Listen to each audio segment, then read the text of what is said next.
Hello, and welcome to the company. We are thrilled to have you join our team. Now that you have had the opportunity to review the Employee Policies Manual, we would like to take this time to briefly explain how several forms of harassment can and do take place in the workplace. It is important to the company that all employees understand the benefit of a conducive work environment since low morale affects everyone. The four specific forms of harassment we will highlight are sexual, racial, gender, and age discrimination.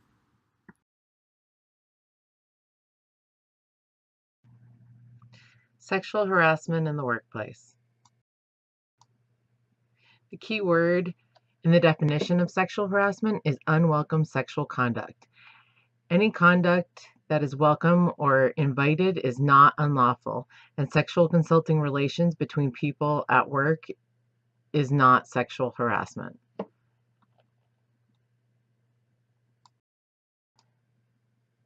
Sexual behavior does not belong in the workplace. What may be considered sexual harassment can vary depending on the situation and the people involved. Because it is any unwelcome behavior or advance, it is difficult to determine what may be unwelcome to another person. For this reason, it is best not to display any sexual behavior or make sexual advances at work.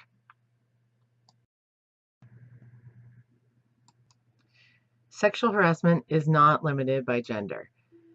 Either the victim or the harasser could be male or female, and their victim doesn't have to be of the opposite sex. A man could harass another man, or a woman might harass another woman.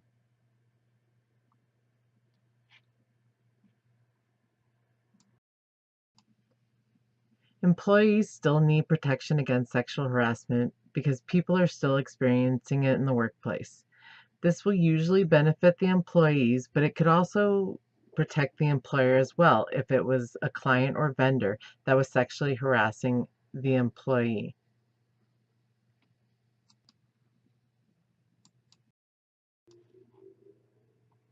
If you have been sexually harassed or know somebody that has been sexually harassed, do not be afraid to speak up. There are rights to protect you against an employer that may retaliate against you. And employees participating in any investigation or proceeding or hearing on behalf of a coworker is also protected under the Title VII. So don't be afraid to speak up.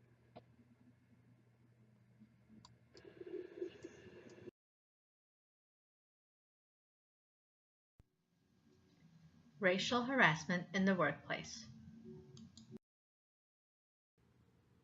The next slide that we're going to talk about is racial harassment, and I think it probably would be a good starting point to define it.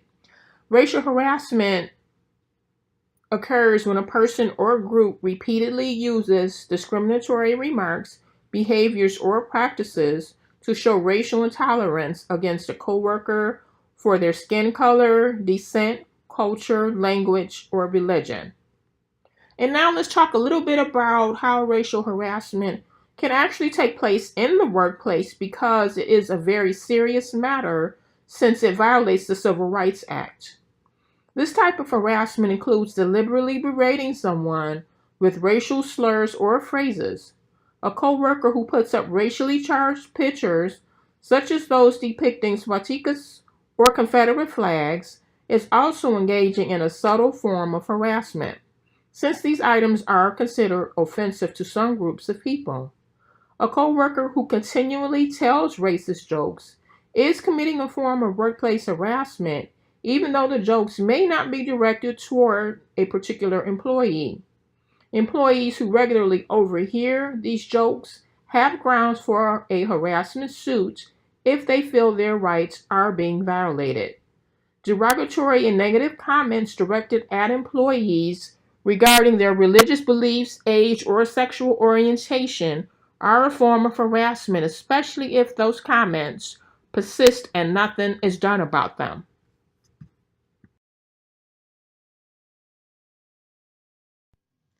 Gender harassment in the workplace. In this next slide, we are going to discuss gender harassment in the workplace. Gender harassment can be defined as harassment that takes place because of someone's gender. The harassment can be verbal or nonverbal. What is important to note is that most often the behavior is not to gain sexual cooperation or favors, but the behavior is meant to insult, degrade, and/or be hostile because of someone's gender.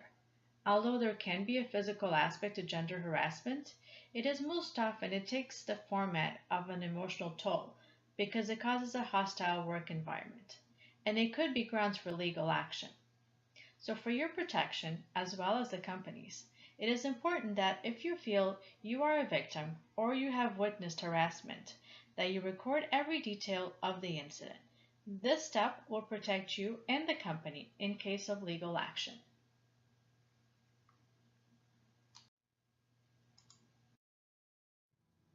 Gender harassment in the workplace is not just a man versus woman issue. It can happen to either gender, but it can also happen between men, women, or be towards someone who is transgender. We most often think of gender harassment, for example, as a woman who doesn't get a job promotion because she is a woman, and it does happen. But gender harassment can also be a woman who, for example, has a poster of a man in a Speedo hanging in her office. And although she may not be directing that towards anyone in particular, it could be offensive to men in the office, and it could also be a case for gender harassment. Of course, making derogatory jokes or insulting someone based on their gender is engagement and a cause for gender harassment.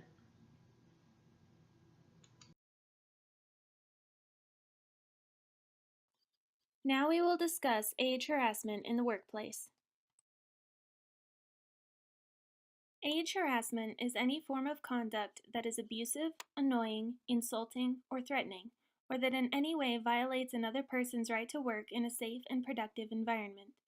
It includes demeaning remarks, antagonistic behavior, and discriminatory employment practices.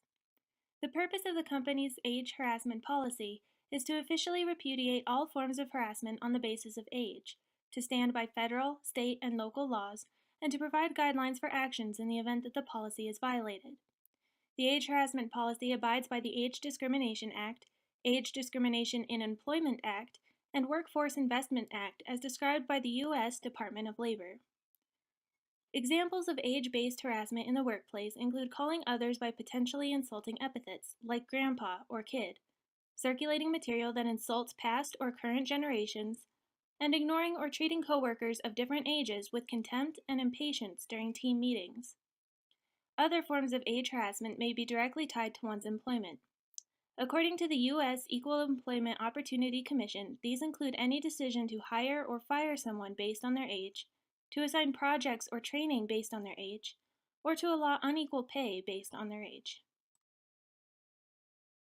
An age-based harassment policy is important and necessary because diversity in the workplace is increasing.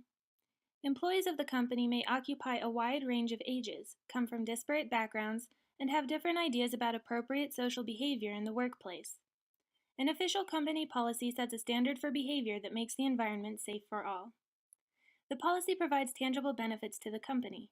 Because the policy protects diverse groups, it allows the company to have a wider impact and meet the needs of more people and organizations as described by Guffey and Lowy in Business Communication. The policy also shields the company against harm in the event that the policy is violated. The policy protects employees by codifying appropriate workplace behaviors. Employees who feel their rights have been violated may have grounds for a harassment suit. The policy establishes channels of communication and prescribes appropriate actions in order to resolve such violations fairly, swiftly, and in a manner that is congruent with all applicable laws. In conclusion, the age harassment policy protects employees, benefits the business as Guffey and Lowy described, and enables the company to diversify. It prohibits unfair employment practices as defined by the U.S. Equal Employment Opportunity Commission and abides by all local, state, and federal laws described by the U.S. Department of Labor. The policy represents the company's dedication to protect its employees, to stand with diversity, and to maintain a safe and productive workplace environment.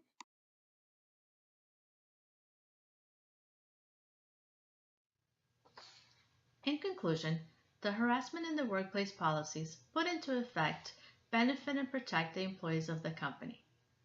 The company will uphold its zero tolerance policy on workplace harassment, thus continuing training and education for all its employees on an ongoing basis. As discussed, the 4 types of workplace harassment include sexual, racial, gender, and age harassment. Harassment in the workplace is a serious matter, and it should not be taken lightly.